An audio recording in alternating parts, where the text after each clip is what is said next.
Welcome to the ReGen Brands podcast. This is a place for consumers, operators, and investors to learn about the consumer brands supporting regenerative agriculture and how they're changing the world. This is your host, Kyle, joined by my co-host, AC, who's going to take us into the episode.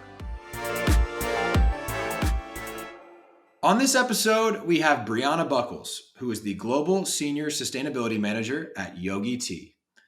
Yogi Tea is supporting regenerative agriculture with 9 global projects dedicated to increasing regenerative agriculture adoption in the supply chain for their Yogi Tea and Choice Organics brands. Yogi has been around for more than 50 years, produces over 70 SKUs, and sources more than 150 ingredients from over 40 different countries. Plus, their products are stocked across thousands of retailers in North America and Europe. In this episode, Briana shares her 5-year journey trailblazing new regenerative agriculture initiatives at Yogi and how they're increasing regen ag adoption through a 3-pronged supply chain visibility, intervention, and expansion approach. Plus, she shares the details on one of their projects in Rwanda with details on how they select farmers to support, how they partner with local technical assistance providers, and how they fund the work itself.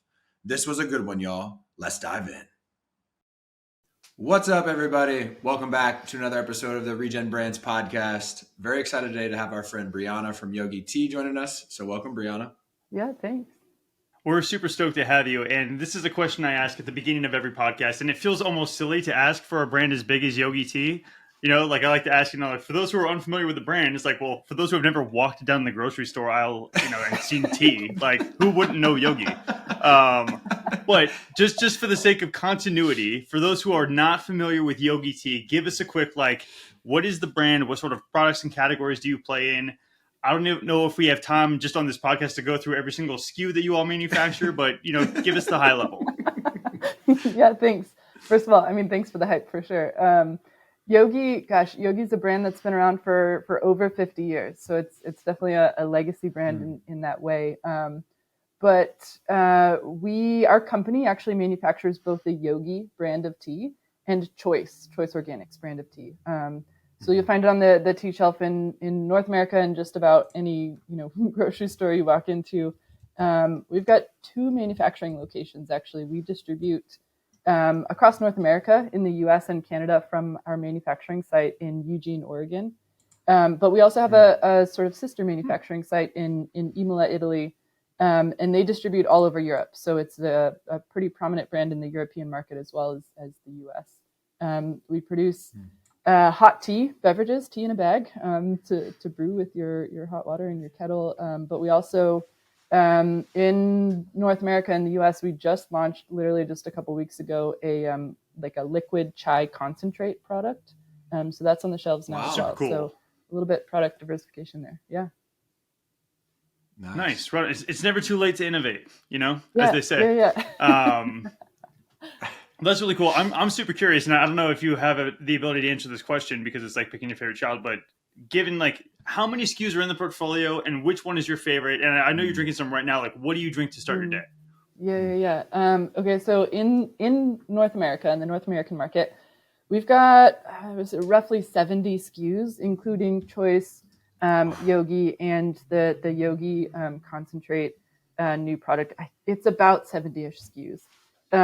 Asking a favorite flavor is definitely a challenging question. What I'm drinking right now is the elderberry lemon balm Immune Plus Stress. When you get that, wow, that is elite, right? Multifunctional. Look, I'm a millennial. This is the type of easy 2 functions, 1 tea, get it done kind of thing. So this is the type of consistency we need. Anyways, elderberry lemon balm is a great one. On the Choice side, actually, we just launched a apple mate, which is amazing. It's got a really strong apple flavor to it, some cinnamon in there. It's a delicious product for sure. And when you say mate, that's like an apple yerba mate? Yeah. Crazy, yeah. Wow. We're going to dig into supply chain, but I can't even imagine the level of supply chain complexity with all these different ingredients. It's got to be insane. Yeah. And it's a good segue into kind of the table setting commentary as to why we're excited to have Briana on. It's like this is a first for us in a lot of ways. So Briana's the global senior sustainability manager at Yogi. She helped pioneer a lot of their sustainability programs and regenerative agriculture programs. And like she's already alluded to, this is a 50-year-old brand. It's multiple brands actually. It's 70 plus SKUs. It's global distribution. I think. You told me on our first call, Briana, 150 plus ingredients that are being sourced. Yeah, Or more than over 150 ingredients from more than 40 countries around the world. Yeah. Yeah. Wow. Yeah. So, I mean, just a totally different context that you're operating out of to do these regenerative agriculture programs than maybe just someone raising regenerative beef or a couple SKUs that maybe are multi-ingredient, right? So really excited to dive into that. Don't want to spend a ton of time on the origin story just because, that wasn't, none of us were around for that. But could you maybe shed some light on just some of the history of the brand and how it's grown to the point that it has to date, just to set some context for the listeners? Yeah. So I love actually talking about the original Yogi recipe. So the whole brand was originally founded around this recipe that had 5 ingredients. So this is like an internal employee quiz. We have 5 ingredients: ginger, cinnamon, cardamom, clove, and black pepper. So the original formulation was actually all of those ingredients were chosen very intentionally for different Ayurvedic medicinal principles.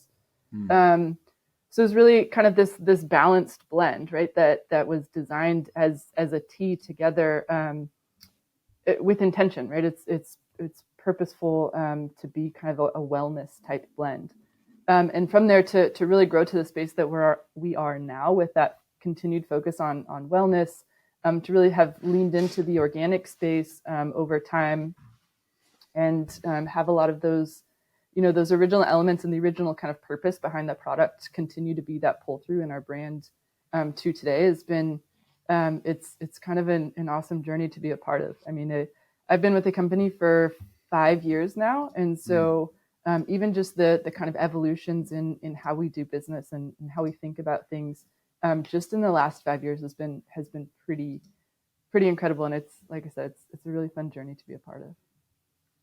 That's awesome. And I can't help but think about the 5 ingredients in the employee quiz.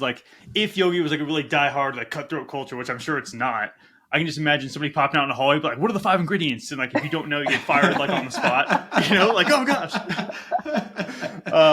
But number one, those ingredients sound fantastic. They sound really amazing. Does that SKU still exist? Can you buy the OG Yogi Tea flavor? It does in Europe. The original recipe exists in Europe. It doesn't exist in the US anymore. But if you're ever over on the Europe side, you can buy Yogi Original still, for sure. And essentially the heart of those 5 ingredients are in our new product that we just launched, barista chai concentrate product. It's essentially chai ingredients. So those ingredients are all very present in that new product as well. Got it. Makes sense. Well, because we're not going to dive super deep into the OG origin story, let's talk about your origin story. How did you end up working for Yogi, and what is your arc been over the last 5 years working with this organization? Were you the first sustainability individual on the team? What was that arc like? Yeah. So I was living in Eugene, going to grad school. I got my MBA at the University of Oregon, focused in sustainable business practices. And was just really, nerding out about all things sustainability in the world. And Yogi's right here. It's the same town as University of Oregon. So I got connected with the company and started actually working part-time while I was still a student, and really just started, studying sustainability. So I took on a lot of that sustainability work within the company because there were no sustainability employees at the time. And so when I graduated, it was kind of just a natural fit, a natural flow. I took on a hold on. Before we continue on, I need to know, what is it like to work for a company that old, that big, that complex, and just to walk in the doors as an intern, a graduate student, be like, I'm here to talk about sustainability. What is that like? Because it seems like it would be a crazy journey. No. I mean, honestly, it was amazing. It was such a welcome space, right? You can kind of hear this thread in the origin, but it's a company that has always cared, right? A company that has always cared about doing the right thing, about doing good, about leaning into that space. there just wasn't a formal architecture behind it at the time, which is fine. Like every company kind of hits that evolution where they're really ready to like invest in the structure and the architecture behind a sustainability program and sustainability practices. So to have somebody walk in the door and be like, yeah, this is some frameworks and some like tools we can actually start implementing here in like a formal way. It was a very like welcome space to do that, because it was, I think, you know, the company, the leadership of the company was really kind of hungry and eager for that, that formality behind that, the heart and the intention that had always been there. That's really cool. I'm glad to hear that. And I'm not at all surprised, just based on the very little I know about Yogi as a brand. Not at all surprised that was like an open arm, like welcome addition to the team. Mm-hmm. Yeah. And it's been super fun. Honestly, across the past 5 years, like in those, I've been reflecting lately, 5 years is a somewhat big milestone at a company. The early days of like me literally physically like sorting recycling and like dumping compost and, like spending my time in the trenches of it, but now like to where my work and where the company has evolved in this space, just in that 5-year period of time, where we get to have these like very direct, like farm level relationships and, pretty sizable like grant funding amounts that go towards regenerative agriculture in our supply chain. I get to travel a lot and visit a lot of the farms, and just tons of like really next level kind of sustainability work that we get to do now. And just that evolution of the past 5 years has been a really fun journey. Mm-hmm. And we're going to spend a lot of time on that. So it's probably a good segue to go there. I'm interested to ask one question before we do, Briana, which is kind of like this word regenerative. In that 5 years, when did that word kind of come into the picture? Did it replace sustainability? Was it talked about 5 years ago? Is it relatively new? Like, how has regenerative intertwined through that journey? Yeah, that's a good question. It definitely wasn't something we talked about in the beginning of my time at Yogi. It's sort of, I would say in the like 2020, 2021 kind of time frame, is when we really started like doing some research in earnest of like trying to decide like what our position, what our strategy, what, how this was going to integrate into what we were going to do. But also in 2020 is when we really put our heads together and like launched our official sustainability like vision statement, if you will. And while that vision statement doesn't necessarily have the word regenerative in it, it's right in that theme. So when we talk about our sustainability vision, it's to create a world that's better off because we're in it. And so to like genuinely have that like if we can't show up as a company in the world, right? Like we want to be able to show up as a company in the world that like we're not just taking, right? We're not just taking natural resources or having negative impacts on, like human capital type space. We genuinely want to be able to show up and have a world that's better off because we're in it. And that vision statement is kind of the core, the essence of this whole regenerative movement.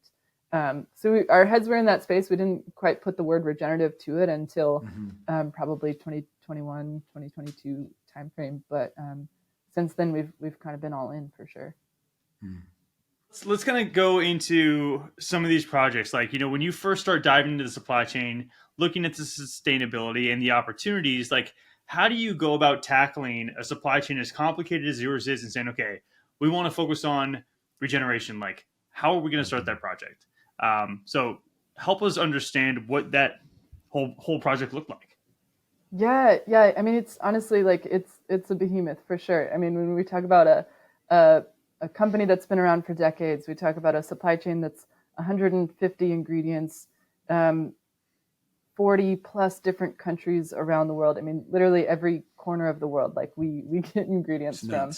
And a lot of those places are like really remote, like really rural, just like very, very remote parts of the world. And so that's a big ship to move, right? If we set this goal of like, we want our supply chain to be like fully regenerative, like if that's what we want to accomplish, like that is a lot of change that needs to happen. But also not always like a lot of change that needs to happen, but also like there's a lot of farmers and a lot of really like cool communities in our supply chains that like are already doing this, that are like having these really great like indigenous farming practices that they've been doing for generations, and maybe we just don't know about it. And so there's a lot here, right? There's a lot to untangle. So when we look at kind of our big picture regenerative agriculture strategy, we have to come at it from like a few different angles in order to like actually be successful in making some of these transitions. So we've got like a few very specific kind of key points of like how we're coming at this. So one is doing a lot of direct investments. So from the ground up, establishing our own regenerative projects in partnership with some of our existing farming partners.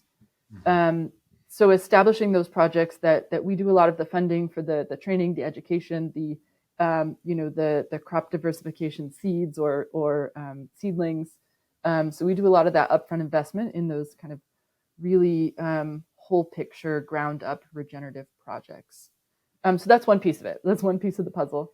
Another piece is like looking for partners, like farming partners who are already doing this work, who are already doing like really great regenerative practices that aren't part of our supply chain, and finding ways to integrate them into our processes, into our purchasing strategy.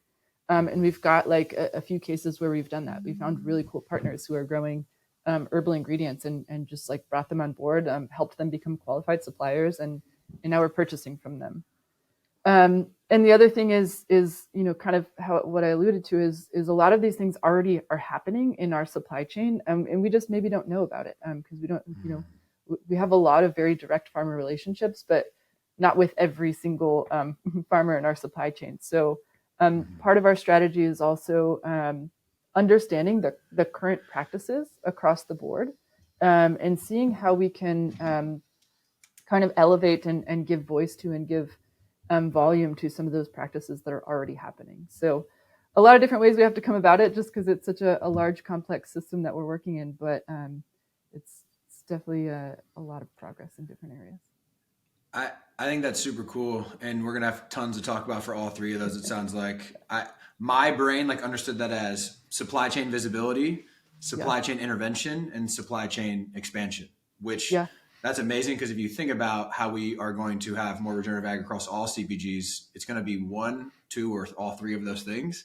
When you were articulating kind of the massive behemoth we're dealing with here, I would also assume like there's a ton of opacity, however you say that word. Opaqueness is not actually the right word, but whatever the proper pronunciation is for the adjective of being opaque, because these are old legacy supply chains, and tea and these tea blends have been drank for a really long time. So there's already farmers that have cooperatized, or there's all these middlemen, or there's brokers, or there's traders. So it seems like probably that visibility was like that first step, because y'all might not have even done a lot of direct trade at that point. Like what was that visibility piece like kind of starting with? Yeah. In 2020, 2021, we really kind of challenged ourselves and our sourcing teams to dig into that, right? To improve the transparency that we have in our supply chain. And that itself was kind of its own huge project, right? Is asking some of these brokers or some of these suppliers that we've been purchasing from for years and years to say, like, now actually we need you to share the names and location of the farm where our ingredients are coming from. But because we've had, some of those relationships we've had for such a long time that like those business transactions are built on strong relationships. And so when we ask those questions, in some cases there's a negotiation to get that information sharing. But, for the most part, like we have really good, solid partners in that space. So we've really increased, I think the number changes every year, kind of fluctuates where we're at. I think we're at about like 95% transparency in our supply chain. Wow. Where we impressive. Have it's been a lot. That's impressive for any company, let alone one with the number of ingredients and supply chain complexity that you all have. So kudos. Yeah, it's been a lot of work on the part of our sourcing team to get to that point. But along the way, like talking with some of those traders or those brokers to get that level of transparency, but also at the same time building kind of new and additional relationships with very direct partners. At the end of the day, like when we purchase ingredients, that's a financial transaction, right? And so our preference is for the money that we're paying for an ingredient to stay in the country where the ingredient is grown. So where we can find suppliers and partners that can sell us really directly from the farm, or from at least from the country where the ingredient is grown. We've done a lot of work to establish some of those more direct relationships over the past handful of years as well. So that really helps in some of this work. Two clarifying questions. Yeah. All SKUs from both the Yogi brand and the Choice Organics brand are USDA organic, correct? Not all SKUs, no. Okay. All Choice SKUs are organic. Right. All of our European SKUs are organic. We have like a couple of SKUs in the US that are Yogi SKUs that aren't fully organic, but it's only like 1 or 2 ingredients that aren't. Yeah. By volume, we're like 99.7% organic in the US. Okay. Wow. Cool. Yeah. Helpful. And I think good context for the listener. The other thing is there's no co-packers. You mentioned the 2 manufacturing facilities. You are receiving just raw ingredients at both of those facilities and making finished products. You guys are not buying finished products from anyone else and then just packaging them. Is that accurate or is that not accurate? That's accurate for our tea in a bag, for our tea format. Yeah. Mm-hmm. Hot tea. Okay. Category. Makes sense. Which is the majority of the SKUs, right? Yeah. That's everything besides the couple new chai blends. Okay. Go ahead. Yeah, and it makes sense as to why, that's completely different technology, completely different packaging format. Like, it would be unreasonable to expect right off the rip, like, hey, we're just going to switch to this entirely different vertical. Like, here we go. Yeah. But I'm curious, you mentioned a word, or earlier you said qualified growers or buyers or partners. And I really want to dig in on that because, I mean, obviously, like you mentioned, 99.7% by volume organic. So first and foremost, like, kudos to Yogi for taking a look at the supply chain and saying, hey, we're doing great, but we still want to be better. Mm-hmm. And I'm curious from your perspective, like, what does qualified regenerative mean? And specifically, because we don't have time to do this for, again, every single ingredient, what does a regenerative tea operation look like versus a non-regenerative tea operation? And how do you all qualify? Like, what are your goals for somebody to be like, reached or on their way to that continual improvement, like regenerative claim, where you always feel comfortable, like, yeah, this is a regenerative operation? What does that mean to Yogi? Yeah. So first, I maybe helpful to clarify, like, when we talk about tea and this like vast majority of ingredients that we have, tea leaves, like Camellia sinensis, like tea leaves, are a portion of our ingredient portfolio, but the majority of what we purchase are herbal ingredients. So we've got everything like flowers, roots, like leaves, perennials, annuals. Like, we've got the full wild harvested versus actual cultivated ingredients, the full range and perspective, fruit pieces. I mean, there's all kinds of stuff that goes into it. I was trying to simplify the question, and here you are making it even more complicated. But I appreciate the perspective. Yeah. So we can't, from our perspective, we can't necessarily apply like one definition of regenerative, because we just can't. The ingredients are all so different, right. Especially, we get in this whole conversation about like wild harvested versus cultivated ingredients, roots that you're pulling up out of the ground. We know that we can't apply one definition of regenerative blanket across the board in our supply chain. But what we do often when we're going to go like establish a new regenerative agriculture project somewhere in the world, is really first like listening to the farmers and listening to like what practices are already known or already practiced like in these areas, in these communities. And then when we, usually when we're going to launch a new project, we bring on a third party organization, somebody who is an expert in this area, because I'll always say I'm not a farmer and I'm not a scientist. So I'm not gonna like advise personally. I'm not gonna advise on the like on the ground like practices for farming or science related things. But we always bring in like a third party kind of advisor who is an expert in that space. And so sometimes they're from like local universities who know and understand like the really the local agriculture space.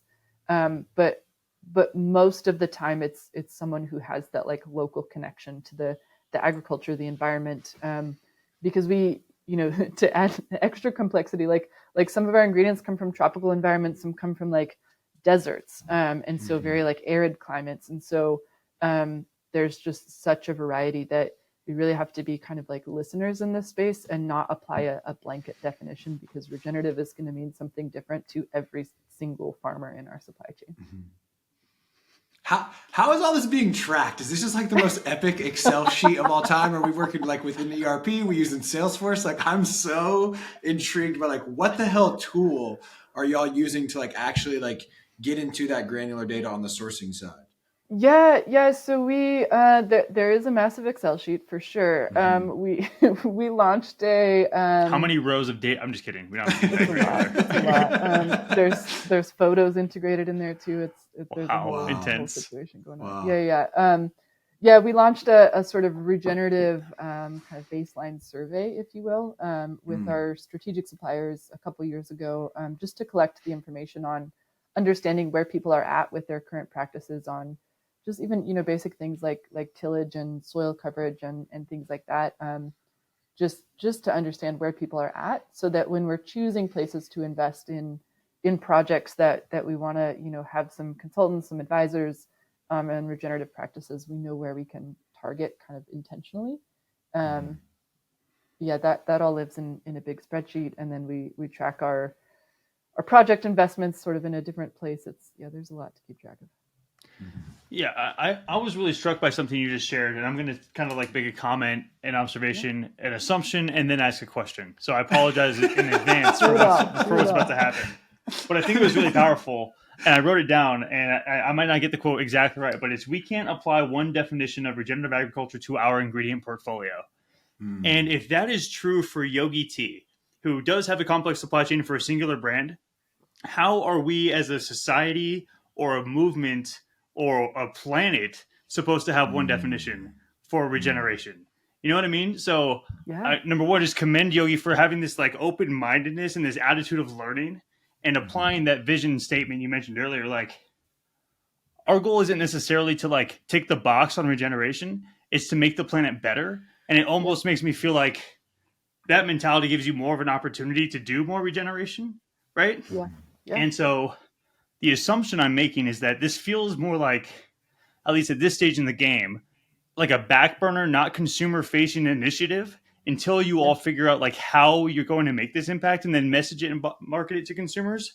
But that's what I want to check in on. Like, how is Yogi focusing on messaging the regenerative efforts to their consumers right now, if at all? Yeah. I mean, your assumption is right. It's been a bit back burner for a while because, when we sit in this space of like, we don't want to apply like one blanket definition, it means it makes it challenging to tell a unified story in a way that is authentic. And we want to be sure that when we do start like, shouting about this work from the rooftops to our consumers, that we're doing it in a very authentic way, that we're not just, putting some words on a box that don't have any like actual grounded practices behind them. And we do have, some of our choice SKUs now, some of our newer choice SKUs have some romance copy on the box, but about regenerative agriculture. But it's not implying that the ingredients in that box are regenerative. The language is really more around like we as a company are investing and partnering with our farmers to fund regenerative movements, which is an accurate statement. But beyond that, a statement that's more like kind of high level like that, it's hard to make like a product level specific claim, because even if we have, a one project for regenerative agriculture for lemongrass in Rwanda, right? Like that's one lemongrass supplier out of, however many four probably lemongrass suppliers we have in the world. So right, and then that's only going to be a fraction of the SKUs that are actually on shelf. Right. So that, to your point, really hard to like have a continuity story there. Right, and so one of the places we have been starting to tell our regenerative story is in our sustainability report. And what I love about actually, our 2023 one just came out, but our 2022 report actually tells a lot of kind of the regenerative stories. But what I love about is at the end of the day, it's not necessarily our story to tell. It's the story of the farmers, right? They're the ones who are doing the work. They're the ones who are on the ground. And Our sustainability report that talks about that work is mostly direct quotes. It's mostly direct quotes from those farmers who are talking about their experience in this work. Wow. Because there's no need for us to be the filter and to tell their story for them. It's their story. So we want to give them a platform and kind of step back and let them talk about what they've been doing.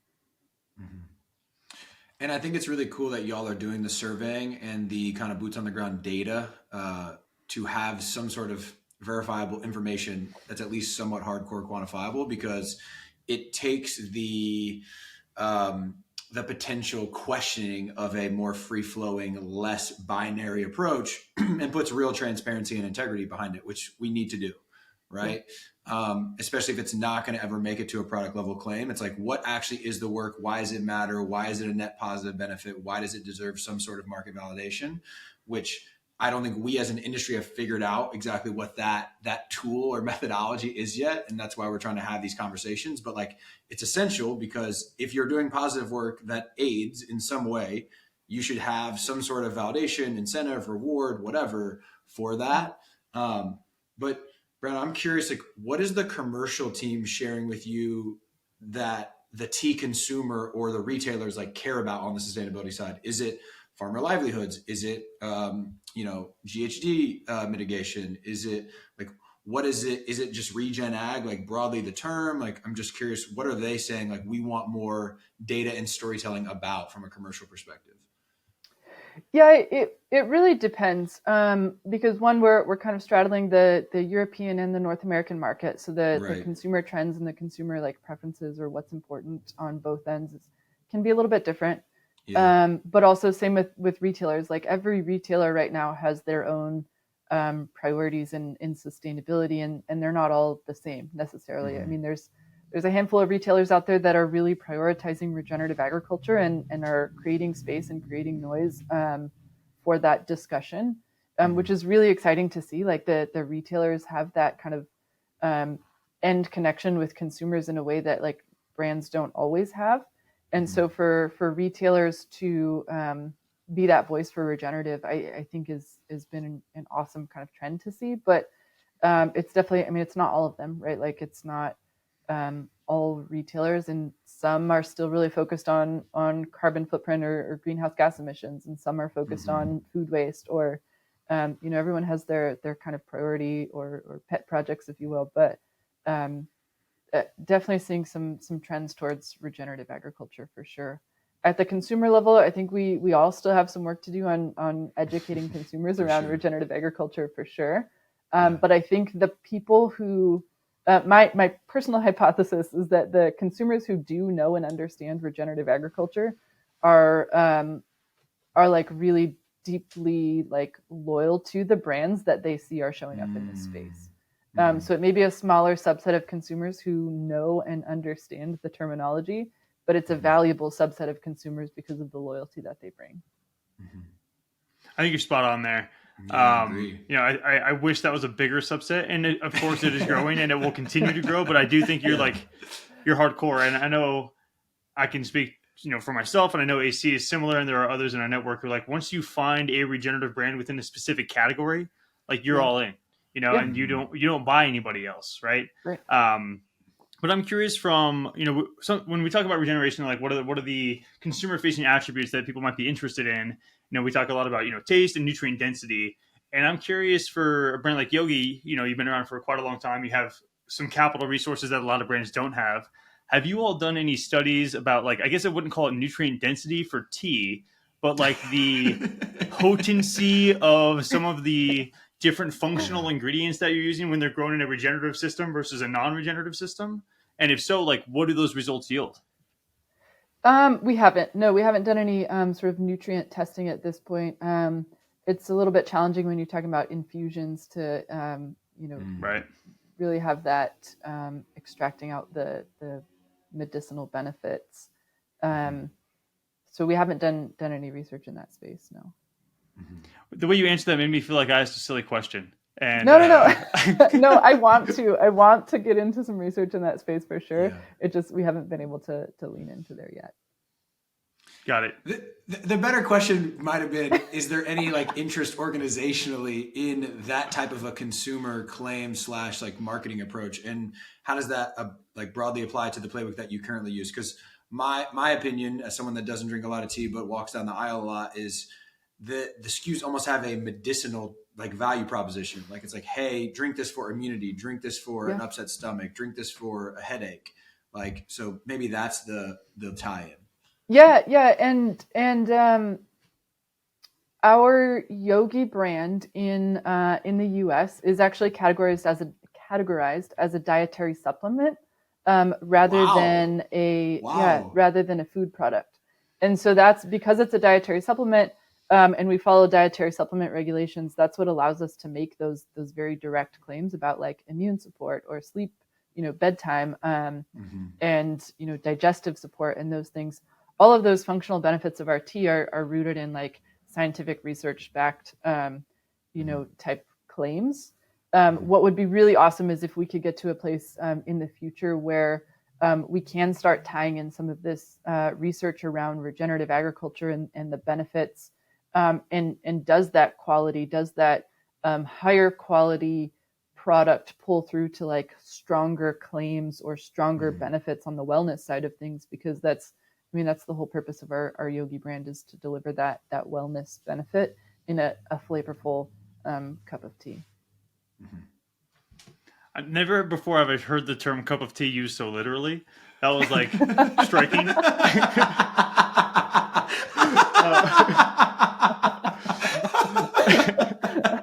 So just want to. Oh, I love you, bro. That was so Welcome. good. I can't stop laughing. Welcome to the tea world. There's a lot of really, fun puns. it's worth noting. In the tea world. Yeah. Yeah, I would imagine. Do you have a list of like best puns in like written down on the office wall somewhere? Because you should. Not on the office wall, but there's definitely a shared document out there, I'm sure. That's good. Awesome. Oh my god, that was so good. I completely lost track of where I was going with that. I don't know if people are going to ever learn anything from our episodes, but they're going to get some good laughs. I'll tell you that. I got one. If you need some more time to remember yours, which is, Briana, let's actually talk about some of these projects. Y'all are directly investing. It sounds like even through some philanthropic / grant efforts. I mean, I have a billion questions. How's that set up? How do you pick the projects? Where does the money come from? What is it actually funding? So I'd love for you to break that down in as many actual examples as you're willing to and can. Yeah, for sure. It's a really good question. And it's kind of the core of where we've been at with our regenerative strategy since the beginning. So it's where we've put the most kind of time and effort is with our regenerative projects. So right now we're kind of to date, we've got nine projects around the world that cover regenerative agriculture, agroforestry concepts in some way or another. Nice. So typically when we're setting out to start a new project, we want to make sure that we have a really solid, like engaged supplier partner, someone who's either is the farm themselves, they're a vertically integrated supplier that owns the farm, or has a very direct relationship with the farmers. That's kind of a critical starting point is someone who has that buy-in from the start and that engagement. But then, as I talked about before, we always bring in like a third party, an outside kind of expert in the regenerative space, who can advise on sort of the local agricultural nuances that are going to lend to a project being more regenerative, and usually they serve as kind of a project implementer, like a on the ground kind of day-to-day support for implementing the project. So a really good example is one of our very first regenerative projects that we started is with some smallholder tea farmers in Rwanda. So really, really smallholder farmers. So like we're talking. Hold on. Sorry to interrupt, but like, where can tea just be grown anywhere? Tea, where's the geographical reach of tea?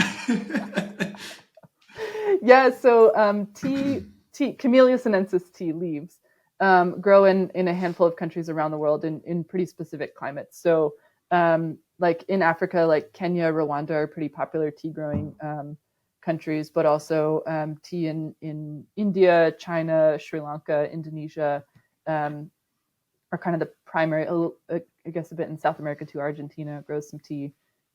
So tea leaves themselves have a pretty specific climate that they grow in, but it can happen in a lot of places around the world. Okay, that makes more sense. I was originally like, I had associated most tea being grown in like the Asian area, and when you said Africa, I was like, whoa, hold on, I need to check myself here. So I appreciate the elaboration, and continue on, please, with the story of Rwanda, and I apologize for the interruption. No, totally fine. So we've got a partner in Rwanda who works with smallholder tea farmers. And so these tea farmers, we're talking like an acre or 2 acres of land, maybe, that a farmer owns and is growing tea, traditional Camellia sinensis tea leaves. And so a few kind of interesting nuances, right, is in Rwanda, where the tea grows is typically on these really steep hillsides. And so you've got this small plot of land, steep hillsides, and tea traditionally is grown essentially as just a giant monocrop, right? It's a bush that's roots always stay in the ground for literally, in some cases, like over 100 years. Wow.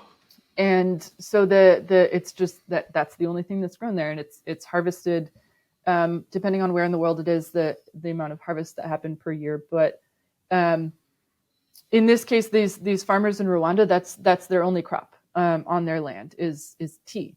And so between the rows of these tea bushes is just exposed soil. So when you have these steep hillsides, exposed soil, it's prone to a lot of soil erosion. So that's not good. And then also it's, like I said, it's basically a giant monocrop. So you don't have a lot of biodiversity that actually happens in these spaces. So when we wanted to look at a regenerative agriculture project, we wanted to address some of those challenges from the environmental side of things. But what's really cool is and one of the things I love about regenerative agriculture is like there's also a lot of opportunities for like economic benefit. When we look at a lot of the developing parts of the world or economically disadvantaged parts of the world that the majority of our ingredients come from. So smallholder tea farmers, they have one crop. So they don't have a diversified income, an income that's dependent on a commodity crop that's price is driven by, world market trends at any given time. But no other opportunities for income off of that land in the sort of current condition or current state when we started this project. So what we wanted to do, because we have our Choice Tea brand, the brand of Choice is really focused on more traditional tea products. So you've got like Earl Grey, English breakfast, jasmine green is really focused on the tea leaf, like the Camellia sinensis products themselves. So we were buying tea from these farmers for the Choice brand, black tea that goes into those products. But when we were looking at how can we like intercrop in these tea farms with additional ingredients, like we have this entire Yogi brand that has like a pretty diversified portfolio of ingredients. And what we landed on was lemongrass. So between the rows of all these tea bushes, we started a pilot with 65 farmers to plant lemongrass between all of these tea bushes. And so part of our funding for that project, part of our funding went towards actually purchasing the slips, the little baby lemongrasses that were going to be planted between the rows. Like we funded the actual initial seedlings for that planting. We funded the education support, the training support for how to like plant and harvest them. We funded some infrastructure and training around composting and having compost assets to be added to that system. So now that first initial like pilot phase started in 2021. And so it's been successful enough to this point that like the farmers have had their first few harvests of lemongrass, which means they have an additional income source and a diversified income source. And it's been exciting. Like the farmers are excited enough about this project and having this additional different income source with some of these added environmental benefits that it's generated like enough excitement in the community that we're like ready to scale this project out to 100 additional farmers. Wow. And so to me, it's one of those like really cool, well-rounded like projects and opportunities because because it hits really, really well on some of those environmental benefits, but also on the sort of social economic side of things. We're seeing some pretty good wins there as well. I love that story for so many reasons. Sorry, AC, but I just want to touch on, I mean, number one, like the physical benefits of having, the soil covered, right? And I was trying to look up as you're telling the story, like how many acres or hectares of land are used to grow tea every single year. And I can't find the answer. I did find that there's 3.39 million hectares in China. So just China alone, like imagine that hillside you described, steep hillside, bare soil. Like if we can get that cover crop of lemongrass or not cover crop, but I guess middle crop of lemongrass between to cover the soil, that's huge, and that could have a massive impact on reducing the amount of soil erosion that takes place every single year. So really, really cool. And I may have, and I apologize, missed the part of the story while I was Googling that you all are purchasing the lemongrass from these farmers as well, correct? Yes. Yeah. So that's the plan, right? Is the tea leaves we're purchasing for our Choice brand, and had been, but because Yogi is a bigger brand than Choice and has a broader ingredient portfolio, we wanted to make sure it was intentionally like something that we could use on in our portfolio as well. So we pretty much put up the upfront guarantee that like if you grow it, we're going to buy it. And so we've had the first few harvests of the lemongrass kind of come through already. And so it's kind of a really cool symbiotic project in that way as well, that we get to leverage both of our brands to have this kind of market pull through as well. Totally. And correct me if I'm wrong, but lemongrass is also a perennial. You plant it the one time, you make that one-time investment, and then it just continues to grow there forever. Yep. Yeah. The roots stay in the ground, the tops get harvested off. And we've definitely had some challenges, right? There's it's not easy to plant and grow a new crop. We've had a lot of crop fatalities along the way, just different droughts and timings and just learning, right? Lemongrass isn't something that's been traditionally grown there. So learning about that harvesting process and the growing process, there's been some bumps along the way for sure. But yeah, in the long run, it's a perennial crop that just gets harvested and comes right back. I have two very tactical questions. Yeah. One is like, how the hell do you find the technical assistance provider in these geographies where how is Yogi Tea dropping into Rwanda and finding the person that can help these farmers grow lemongrass? One. And two, I don't know if you can share or you would be privy to this, Briana, but I'm super curious about how the financial piece works. Like, is it a separate foundation that then grants the money out? Is it just out of a specific fund that sits in the operating company? Don't know what you can share there, but super, super interested how that flows. Yeah. So finding a technical advisor. One, we just have like a pretty strong network of people around the world, which is, we're members of organizations like the Ethical Tea Partnership and the Sustainable Spices Initiative, the Sustainable Herbs Program. And so generally speaking, like if there's a part of the world and we need a technical advisor where, I can call someone and someone knows someone. Hey, that's good. That's a good answer. I love that. We're also human beings. Like, that's cool. Yeah. Well, and so a tangible example actually is we were getting ready to launch a project in Sri Lanka. And I don't know, I'm trying to remember if you've had the guys from Dr. Bronner's on your show or not, but they've done so much work in Sri Lanka. So I was like, let me just call them and see who they know. And they're like, yeah, we've got it. We've got a guy. And so, we got connected with a technical advisor who we trust to have kind of the right mindset when implementing a regenerative project for sure. So it's all networks and connections and people and just being really engaged in the community and the space. Nice. Yeah. And then on the funding side of things, we do have a company foundation. So there is a Yogi Foundation that was started in 2021. So the foundation currently does most of the funding for these types of projects. But in the early days, before our foundation was fully established, a lot of this funding came straight out of our sustainability, operational budget. Sometimes we still balance a little bit of both. It depends on the type of project and what parts of things we're investing in. But yeah, sometimes it comes from our sustainability budget. Sometimes it comes from our foundation budget. So we've got a few different levers we can pull. Nice. I really love that lemongrass story example. And I'm curious, like from your position, when you go to set up for like what the next project is going to be, are you focusing on like, okay, what ingredients am I using the most of, or what's going to like, where could I come up with a program that makes the most sense based on the acreage that we already have with existing relationships? How does that system work for like the new project implementation? Yeah, so when we're looking for a new project, typically we would do it with one of our large ingredients. So we have a process where we categorize our supplier into like strategic suppliers, preferred suppliers, and sort of transactional suppliers. So we'll look to our strategic suppliers, the ones who we have maybe long-term contracts in place with, the ones who we feel really confident in their sustainability practices. They've been categorized in that way for a reason, that they're going to be our long-term partners.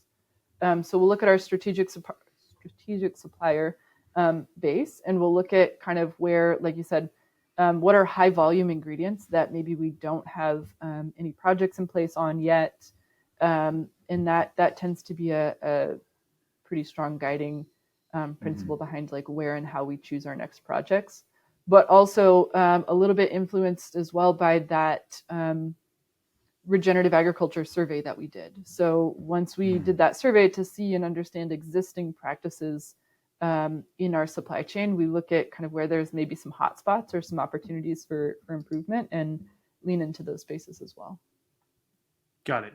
Makes sense. And so it's not as simple as, and this is what I expected, we're just going to do this and see what happens. It's like, it's very, there's different data sources coming from different places, and that's helping you to determine like what's going to be the most feasible with the right, most engaged partner on the ground, and so on and so forth. So that totally makes sense. Yeah. Briana, I would love for you to just talk a little about certifications.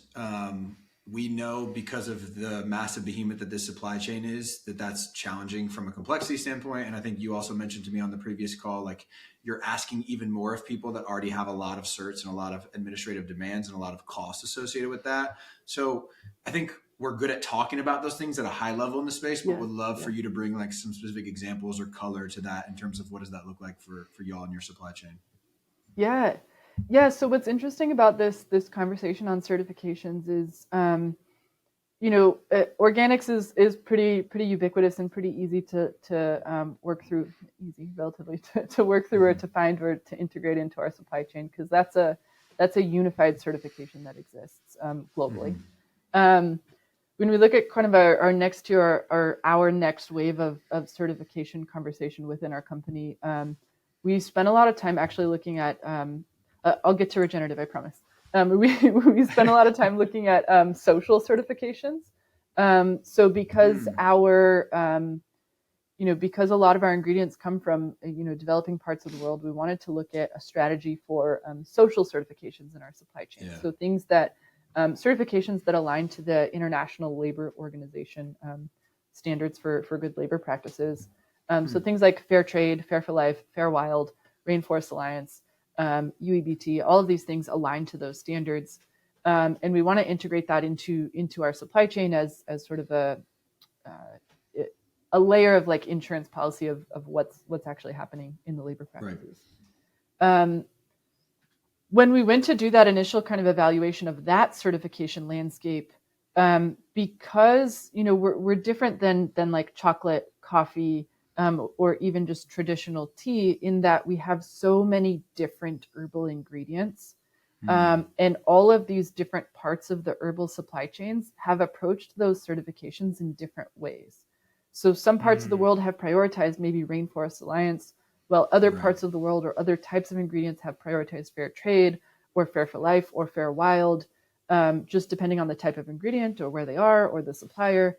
And so when we looked at that certification strategy, we felt pretty strongly it was unreasonable of us to go out and say, we want all of our suppliers to have fair trade, for example, because a lot of them were already like really entrenched in and had really good practices. It was just, they just happened to have a different certification. And so in that vein, in that sort of strategy, what we did is we basically created this basket of acceptable standards. And behind the scenes, over 70% of our supply chain holds one of those certifications. We just don't label it on our packaging because it's not a unified certification in our supply chain. Right. So when we look at our regenerative, our regenerative strategy or regenerative approach in terms of certifications, we haven't really made a decision on what our long-term strategy is going to be, because we're going to come up against that same, that same sort of fractured supply chain where maybe we've got a supplier who's already got organic and they have a Fair for Life certification, and now we'll ask them to get maybe one more certification. And I know that ROC is designed really to work in sync with a lot of those existing certifications, but we just have to, it's always a balance, right, of what we ask of our suppliers and where we put our own resources too, because it's a heavy lift to ask for certification, which in this sort of a fractured supply chain dynamic, we just have to be really intentional. So we haven't made a decision yet on what our future strategy is going to be there. I really love that answer, AC. Great question. And I'm struck by a couple things. Like, number one, I love the lack of what I'm going to call certification imperialism. And that's essentially quoting Heather Terry, where you picture and this is definitely not what's happening, but just to provide a visual reference, like the Yogi Tea starship coming over new lands and saying you have to have this certification or we won't buy from you. And you're meeting farmers where they are. And it's so dogmatic, the way our food system works is hey, suppliers, you have to do this because we need to put this sticker on this box, whether it works for you or it doesn't. This is what the retailers are asking for. This is what the consumers have been trained to look for. And what I love about your answer is that's not the right approach. And that doesn't align with our vision statement of leaving the world better than we found it. Right. Or I totally butchered it, but we get the intention there. The other thing I love about what you said was the basket of acceptable standards. Yeah. And this directly aligns with AC and I's theory of change for regenerative is there are different certifications for different crop types, different parts of the world. And we should honor all of the great work that these various organizations are doing rather than trying to homogenize a single standard, which is the antithesis of regeneration to begin with. So I love that this conversation is so interesting. It's almost like a microcosm of the total regenerative movement within Yogi. And it's just really cool to kind of pluck these nuggets of wisdom out and apply them to the greater landscape. So really appreciate the share. Yeah. I think the plight of the sustainability professional is we want to have these reporting and metrics and standards and frameworks and validation and verification behind the work that we're doing. But a lot of that it takes a lot of work and a lot of time and a lot of resources towards reporting, verification, and metrics. And as a sustainability professional, my sort of self-check all the time is what % of my work is that taking up? If my job suddenly becomes 60, 70% administrative processes towards measuring and verifying and all of that, then then only 30% of my work is the actual doing good part. And so, our theory a lot at Yogi just tends to be as long as we know we're doing the right thing, as long as we know we're doing the good parts, keep doing that. And the measuring, verification, all of those other pieces, they'll fall into place as they fall into place, but don't let that become the overwhelming majority of where we're spending resources and time and effort and energy, because it would be really easy to get caught up in a lot of that stuff. Yeah, I was going to make a similar comment as an observer, and it's y'all are doing an amazing job from what I've gathered from this conversation of really just focusing on the work and supporting the work versus needing some hardcore commercial outcome short-term from the work or making it super rigid in terms of what it has to look like, but also having enough data and admin to support it to show it's credible. We are not making everyone convert to one fair labor cert, but we know 70% of our supply chain is at least one of these 4 that we accept. That's great, right? And I think brands like Yogi, we need y'all to do that kind of work. And we also need to understand that if it's a sub $10 million brand that's a single hero ingredient that's totally ReGen to the umpteenth and certified, they need to be certified and get the cool recognition that they get for that. Yeah. And both theories of change are supportive of our overall goals together. Yeah. And actually, I'd love to talk about we talk about commercial benefit of regenerative agriculture.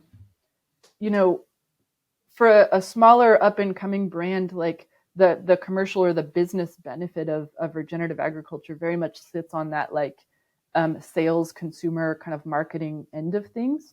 Yeah. But for a company like us, there is that benefit, right? The storytelling side of regenerative agriculture, that business benefit there, but also like a huge part of like how we frame this discussion internal in our company is there's a huge business benefit in like supply chain longevity. There's a huge business benefit in risk mitigation of what we're doing. We look at like herbal, supply chains, tea supply chains around the world, over and over and over. Farmers, communities are telling us young people don't want to be farmers. Young people are leaving this industry. Generational knowledge of like how to grow a specific crop or a specific ingredient is leaving, and this kind of urban migration. People who have seen their parents grow up in extreme poverty as farmers are leaving and going to the city to become a taxi driver or something. Yeah. And that's a huge risk to our supply chain, right? Like if we want to be a business that's around for the next 50 years, the next 50 years, it's not going to happen if urban migration, if all of that as a result of poverty in supply chains and herbal supply chains continues to exist. So if we can use regenerative practices to have crop diversification, income diversification, more value for the crops that people are growing, higher yields for the crops that they're growing, less risk in the crops that they're growing, that's going to make people want to be farmers longer, which matters to our business and in long-term planning, right? And so when we talk about business benefits, there's, like I said, there's plenty of storytelling, like fun marketing business benefits, but on the back end of things, if we're thinking about the next 50 years of our company, we kind of need this. We kind of need to be investing in this space. Climate change is impacting the ability to grow ingredients in certain areas because of extreme drought and monsoon cycles and things like that. So the more resilient our crops can be to those dramatic weather changes through regenerative practices, it's if you can like pause and take a 10-year view of things, it's pretty easy to make the business case, the commercial benefit case, getting people to join you in that 10-year vision. There's so much dogma in this space, and I feel like we all are silver bullet seekers, and we all want to say, oh, we figured out that this one thing is like the way we're going to fix everything. And I don't know if there's actually one thing that everyone in the space agrees on more than the fact that ultimately farmer profitability is always going to win, right? So we can talk about educating the consumer and building the markets, which we're obviously huge advocates for and think is legit. I do think it's relatively limited, but what's unlimited and what's always going to move the needle is if you can show the person that's stewarding the land, hey, this is better for your business. That seems like, I love that that's underpinning the strategies y'all are taking on, because I think that's a winning strategy. Yeah. I agree. And I really love the fact that you made a business case for regenerative agriculture, and it's emblematic of how Yogi is approaching this, right? It's not a heavy consumer facing push. You all are doing this for not only the vision statement, but because it's the best thing to do to keep your business viable for decades in the future. And I think that's a unique purview a brand like Yogi can take because you've been around for 50 years. And, we talk about it a lot. I'm just as guilty as anybody saying like, hey, it's the right thing to do for the planet. Like, it's like this altruistic mentality. Like, we need to support this. But really at the end of the day, like, if we don't have soil, we can't grow anything. And it's like human survival, it's business survival. And I just really appreciate the way you kind of spelled that out so well. And I don't know what else to say. And I'm just super pumped. I lost my train of thought, to be honest. It's gone. He was thinking of more cup of tea puns. I was, it's like, it was that Michael Scott scene. He's like, sometimes I start a sentence and I don't even know where it's going to end, like it was that moment. I love that Michael Scott came into this podcast. Thank you. Yeah. You're welcome. That's why I'm here. Kyle was probably about to ask you what the future looks like for Yogi Tea, which is a question he usually asks around this part of the episode. So I'll take that from him and say, Briana, what does the future look like in y'all's work, in your work specifically? Anything to share there that we haven't talked about yet? Yeah. I think as we continue looking forward, in our company's journey and in our sustainability journey, in our regenerative agriculture journey, we're just going to continue doubling down on the work that we're doing. When we, I feel very fortunate that like the leadership of our company, the kind of strategic visionaries of our company, feel really like grounded and supportive and behind this work. When our leadership team comes out with the 5-year strategy for our business, regenerative agriculture is in there as an important metric, as an important staple and anchor in what we're doing as a business, right alongside the financial numbers and the whatever innovation growth numbers plans we have for the next 5 years. Regenerative agriculture is in that 5-year strategy, and so every day I feel incredibly fortunate to be in a company where the leadership team sees and supports the vision of like why this matters and how this is important to the future of our business in all these different ways. We come out like each year for the past like couple of years, like my personal like performance targets are tied to like how many new regenerative projects have we launched. And so like this year, like I'm tasked with launching 3 new regenerative projects somewhere in the world.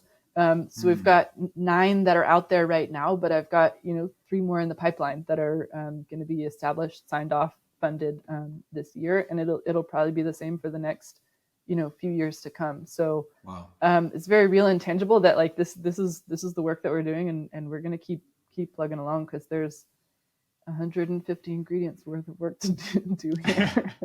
Yeah, that's amazing. And if there's anything I want to like challenge Yogi a little bit, not to say that you aren't doing enough, but I think it's really important for a brand with your level of credibility, intentionality, and the work that you're doing to have this conversation candidly with retailers like, hey, this is why we're not seeking certification. Yeah. This is why this is so hard, because I think there's this false expectation that like retailers can just get the certification, just do it. Yeah. And then you can make these claims. But when you really dive in and understand the complexity and the nuance of why it's so challenging, I just don't feel like that story has been told enough, and it would benefit the entire movement. So I don't know how that happens, but I think we need to hear more of this in like the B2B side of this. Obviously a consumer-facing narrative would be extremely challenging at the moment, but that B2B relationship, I think it needs to happen. So just food for thought. Yeah, I'm with you. But I also like I totally see like the retailer's perspective or even a lot of brands' perspective on wanting to pursue certification. And like I said, we haven't decided on our own certification strategy at this point. But when we're the consumer-facing brand, the brand and the retailer is also a consumer-facing brand. The consumer-facing entity holds a lot of risk of the greenwashing sort of attacks, if you will. And so while kind of more upstream in the supply chain is maybe where there's a little bit more resistance to certification, but they're also not the ones that hold that consumer-facing risk of being accused of inauthentic messaging or things like that. And so, certification feels like the sort of easy button, if you will, to like mitigate some of that greenwashing claims kind of risk. And so I totally understand and see where retailers are coming from in wanting to prioritize that certification because of where they sit in that facing space with consumers. But it's a nuanced conversation that could be its own hour-long conversation as well. This whole certification space, it's a challenging thing to come up against for sure. No doubt. Yeah, and somewhere along the way, we just have got to figure out how to make the economics more of an incentive versus a taxation. Because right now, everyone doing the best work is basically paying a bunch more money to track, implement, show, prove, validate, while everyone doing the bad stuff is actually getting subsidized to do the bad stuff. I mean, overgeneralization and simplification, but relatively true. So good segue into our final question, which is the big macro question, Briana, that we ask everybody, which is, how do we get ReGen brands to have 50% market share by 2050? Yeah. I think every stage in the value chain, every link in the value chain needs to like see and actually be able to like tangibly realize the benefits of regenerative agriculture. I think the farmers at the farm level, at the supplier level, at the brand level, retail level, and consumer level every one of those links needs to be able to see and realize the tangible benefits of this work. And I think, from where I sit, from like my kind of perspective in the industry, in the world, I think the brands are there. I think there's not a food and beverage sustainability manager out there that you talk to that isn't working on their regenerative agriculture strategy in some way. I think the brands are there. Some of the retailers are there. I think there's some retailers who are definitely seeing the value and are putting kind of time and space into it. And I think, those links are getting there. Those pieces are getting there. The consumer side of things, the consumer education side of things is a little bit missing still, because that's going to be that final pull through of the sort of financial benefit is when the consumer starts or wants to pay more. All of that full trickle down of that financial benefit will come through. And farmers, who I interact with or who I talk with, visit with on a regular basis. I think conceptually a lot of farmers are there, but again, it's when they can start seeing that financial market benefit of the work that they're doing is when people are willing to take on that risk. So I think we'll get there, but it's going to take every link in the supply chain doing their piece to really see that end value. Mm-hmm. I think you're spot on. I think, and it's an answer I don't think we've heard before, at least articulated that clearly, that every single piece of the value chain needs to experience the benefit of this transition with this different model of agriculture. I think you're spot on. And I think to your point, it's almost like this domino effect, until the consumer domino falls, it's going to be really hard to prove that value to every other step in that chain. So I think that was a great answer. Yeah, and it's making me really think about distributors, retailers, consumers. That's where the lion's share of our work is, or at least maybe just translating the work already being done by the farmers and the brands to that, because it seems like that's where the bottleneck exists. We've now done 69, 70 episodes of this podcast, and we got plenty of farmer and brand stories. I have a lot less distributor, retailer, consumer stories. So what is the programmatic way to attack that, to amplify that, to expand that? Because that seems to be where the momentum is dying right now. Well, I'd go even further down the chain to aggregators and infrastructure to house regenerative identity preserved different crop types, especially for commodities, So I think AC, you're spot on. And there's additional complexity that we don't really talk about in part of this value chain that just gets really, really hairy and nitty gritty and not sexy and fun to talk about. Yeah. And the consumer education side of things is just so challenging, right? This is such a complex topic. And the attention span that you have of the average consumer on the shelf is seconds. On your company newsletter or on your company social media is maybe a few more seconds. But to be able to translate such a complex topic and the benefits of such a complex topic to consumers in those sort of short attention span spaces is the link I don't think anyone has really solved yet. But to me, that's one of the big challenges is how do we effectively educate consumers in the attention span that we get from them. To use your words earlier, that's another hours-long podcast we could really dive into.